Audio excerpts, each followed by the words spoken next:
లక్ష్యాలు ఉద్దేశాలు వెంకట చెప్పాడు. మన మేప ఉద్దేశాలు లక్ష్యాలు. నేను నా బాధ అంతా ఎప్పుడు కూడా అమ్మ కడుపులో అందరం సమానంగా పుట్టింది, చనిపోతూ సమానంగా చేస్తాం, డబ్బులు నోటే కట్టలేదు. ఈ బతుకంతా అసమానత లేదు. ఓడు గొప్ప ఓడు పుట్టుకతోనే కొన్ని హక్కులు వస్తాయి, పుట్టుకతోనే అధికారాలు వస్తాయి, పుట్టుకతోనే విలువ వస్తుంది. మన పుట్టుకగా విలువ లేదు. Simple logic. రెడ్డి చికెన్ అంటారు, మాది చికెన్ పెట్టండి సమాజంలో. సాగలి చికెన్ అంటే పుట్టుకే విలువించింది. ఏంటి గొప్ప? పులి, ఎలుక, సమాజ చరిత్రకారులు ఎందుకు పెట్టారు? వీళ్ళంతా ఉత్పత్తి కులాలు, సమాజాన్ని సంపద నిర్మించిన వాళ్ళం. పని చేసినోడు తక్కువైండు, మన శ్రమం దోసుకున్నాడు ఎక్కువైండు. ఆ బాధ అంతా అదే. ఈ అసమానత ఏంది? మనం మంచిగా పుట్టినాం కదా, వాళ్ళమ్మ 9 నెలలు మోసింది, మనమ్మ 9 నెలలు. నా సమస్య అక్కడే. మనిషిని మంచిగా చూడాలి కదా. 1 మ్యాన్ 1 ఓట్ అన్నారు, చాలా బాగుంది. ప్రధానమంత్రి కూడా ఓటేనాయా, పరాన్ని పురుషుత్వం కూడా ఒకటి ఓటు. కానీ మనిషిగా విలువ ఒక విలువ లేదు కదా. రెడ్డి అంటే ఒక విలువ, శర్మ అంటే ఒక విలువ, శాస్త్రి అంటే ఒక విలువ, రావు అంటే ఒక విలువ, సత్యనారాయణ, మల్లయ్య, వెంకటేష్, కమలాకర్. సెకండ్ సిటిజన్ అయినా మన ఈ దేశంలో. అదే కదా సమస్య అంతా.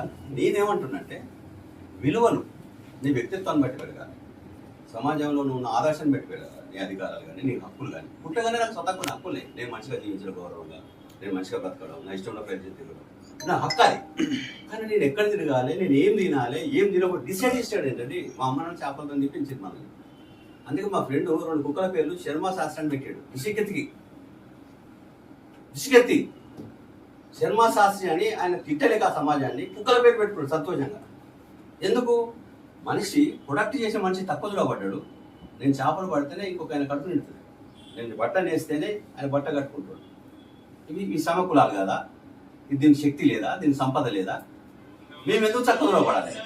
పోనీ మానసిక శ్రమ గొప్పదైతే ఈ లైట్స్ అనుకున్న వాళ్ళు, ఏసీలు అనుకున్న non vegetarians, not vegetarians. So నేనేమంటే, నేను మన ఒక కథ కూడా చెప్పిన కమలాకర్ వాళ్ళకి. 2000 నోటు, 100 రూపాయల నోటు గాలిలో ఎగిరి టైర్ కింద పడి చనిపోయిందట. ఈ 2 స్వర్గాన్ని చేరుకున్నాయి. ఆ ఎంట్రన్స్ దేవత 100 రూపీస్ పంపింది ఫస్ట్. 2000 నోట్ను ఆపింది. 2000 నోటుకు ఇవి వచ్చింది. దానికన్నా 20 రెట్లు పెద్ద నేను, నన్ను పంపకుండా దాన్ని పంపి నన్ను ఆపిన ఉండదు.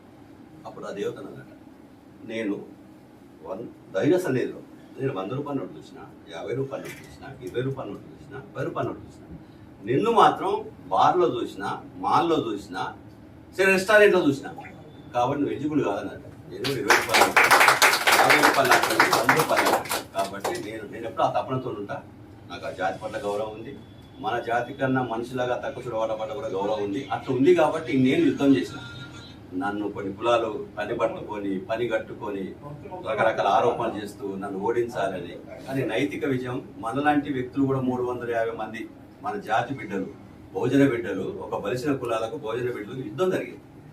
అయినా అల్టిమేట్ చివరి గెలుపు మనది. అంటే తల్లి నొప్పులు గెలుపు మనందరిది, నా ఒక్కరిని కూడా కాదు, మన ముద్రా జాతీయ గర్వకారణం. కాబట్టి సదా మీ సేవలో ఉంటా. టైం కూడా ఎక్కువ కాబట్టి దయచేసి మనతో కష్టపడి అన్ని